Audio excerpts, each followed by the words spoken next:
আরো ৩-৪টে মেয়ে আমাদের কলেজে উঠেছে, তাদেরকেও স্যার কুপ্রস্তাব দিয়েছে, তুমি বাসায় টি শার্ট পরো না নাকি। তারপরে বলে যে তোমার সবকিছুই তো সমান। পরে স্যার বলে যে তুমি আমাকে তোমার বডির পিকচার দাও। হ্যাঁ, তারপরে তদন্ত একটা কমিটি করে, কিন্তু ১২-১৩ দিন হয়ে যাচ্ছে, আজও সেই কমিটির মানে কোনো নতিগতি আমি বুঝতেছি না। তাদের রিপোর্ট দেওয়ার কথা, তারা রিপোর্ট আজ দেবে কাল দেবে বলে তারা এভাবে ঘোরাচ্ছে। অত দৃষ্টান্তমূলক একটা শাস্তির ব্যবস্থা আমরা চাই। আমাদের বাংলা বিভাগের দেলোয়ার হোসেন রিপন স্যার, উনি আমাদের বাংলা ক্লাস নেয়। তো ওনার সাথে অনেক ভালো পরিচিত ছিলাম, কারণ ক্লাসে অনেক ভালো ক্লাস নিত উনি সেই ক্ষেত্রে। তারপরে স্যারের কাছ থেকে আমার আসলে কিছু সাজেশন প্রয়োজন ছিল, কারণ আমি অনেকদিন কলেজেও আসতাম না, আমি একটু বেড়াইতে গিয়েছিলাম। পরে যে আমি স্যারকে বলি যে স্যার আমার তো কিছু সাজেশন প্রয়োজন, এখন আপনি আমাকে কিছু সাজেশন দেন। তারপরে স্যার বলে যে ঠিক আছে, তুমি যে কোনো প্রয়োজনে আমাকে আমার ডিপার্টমেন্টে চলে আসবা, না হলে পারে আমাকে ইসে হোয়াটসঅ্যাপে বা মেসেঞ্জারে নক করবা। এখন আমি একা একা তার ডিপার্টমেন্টে আমি যাই নাই, আরো আমার ওই দিন দেরি হয়ে গেছিল, এই কারণে আমি যাইতে পারি নাই। পরে যে আমি স্যারকে মেসেঞ্জারে নক করি যে স্যার আমি সিনহা, তো আমার কিছু সাজেশন প্রয়োজন বাংলার, ওগুলো আপনি আমাকে দেন, আপনার কাছে ডকুমেন্ট আছে নাকি শুনলাম। পরে যে স্যার বলে যে আচ্ছা ঠিক আছে, ওগুলো আমি দেবো।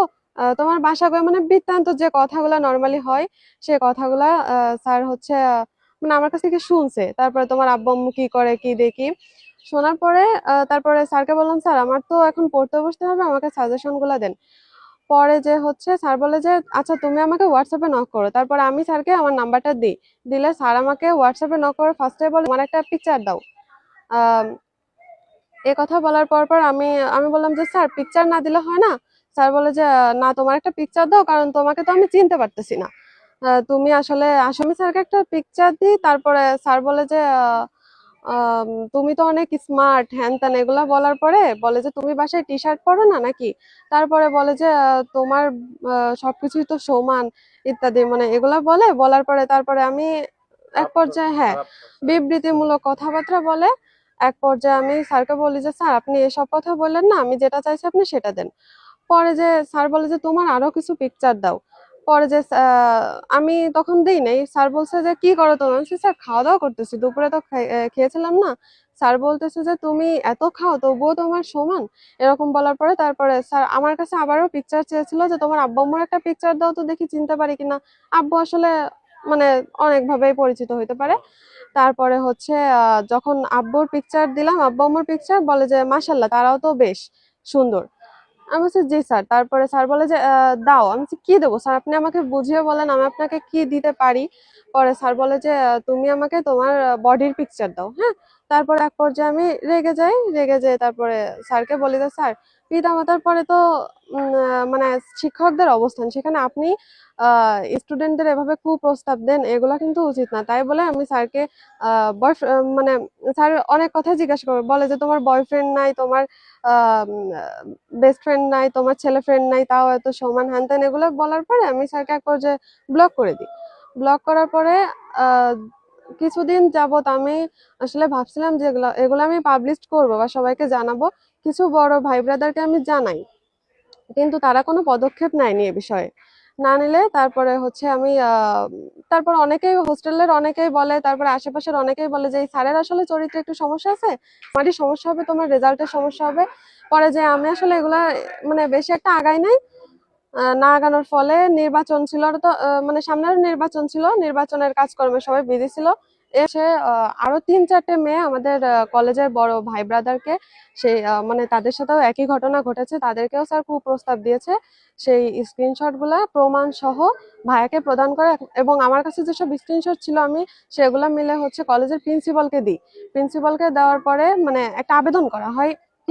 তো সেই আবেদন করাই স্যার সেটা অ্যাকসেপ্ট করে, এবং এর তদন্ত একটা কমিটি করে, কিন্তু ১২-১৩ দিন হয়ে যাচ্ছে, আজও সেই কমিটির মানে কোনো নতিগতি আমি বুঝতেছি না। তাদের রিপোর্ট দেওয়ার কথা, তারা রিপোর্ট আজ দেবে কাল দেবে বলে তারা এভাবে ঘোরাচ্ছে। অথচ বাংলা ডিপার্টমেন্টের যে স্যার তিনি ঠিকই ঘুরে বেড়াচ্ছে, তার নাকি সিম টিম সব অফ করে। শুনছিলাম যে ছাত্রলীগও এই স্যারের এই কুকর্মের জন্য ছাত্রলীগ থাকাকালীন তখন অনেক টাকা খেয়েছিল স্যারের কাছ থেকে। পরবর্তী টাইমেও মানে আরো মানুষ কত টাকা খেয়েছে সেটা আমি শিওর জানি না, কিন্তু স্যার আসলে আমাদেরকেও টাকার আম, স্যার আমাদেরকেও টাকার প্রস্তাব দিয়েছিল, কিন্তু আমরা এটা আসলে করতে চাচ্ছি না। এখন আমার চাওয়া পাওয়া হচ্ছে স্যারের মানে কলেজ কর্তৃপক্ষের পক্ষ থেকে দৃষ্টান্তমূলক একটা শাস্তির ব্যবস্থা আমরা চাই। স্যার যাতে এই বাংলা ডিপার্টমেন্ট অথবা এই কলেজে কোনো প্রকার কোনো বিশৃঙ্খলা না করতে পারে এবং মানে শিক্ষকতাই না করতে পারে এই কলেজে, আমরা সেটা চাচ্ছি। কলেজের একজন শিক্ষার্থী আমার এক সহকর্মী শিক্ষকের বিরুদ্ধে একটা লিখিত অভিযোগ দিয়েছে। লিখিত অভিযোগের প্রেক্ষিতে আমি একটি তদন্ত কমিটি গঠন করেছি 3 সদস্যের। এই 3 সদস্যের তদন্ত কমিটি আসলে প্রথম দিকে আমি 5 কর্মদিবসের মধ্যে সম্পন্ন করতে বলেছিলাম। ওনারা একটু সময় চেয়েছে, পরবর্তীতে আমার কাছে আরো 7 কর্মদিবস সময় চেয়েছে। আমি সেই সময় তাদেরকে দিয়েছি, যৌক্তিক বলে মনে করেছি। আমি মূলত তদন্ত কমিটিকে সহযোগিতা করছি যে কোনোভাবেই হোক এর যেন একটা প্রকৃত রহস্য উদ্ঘাটন হয়।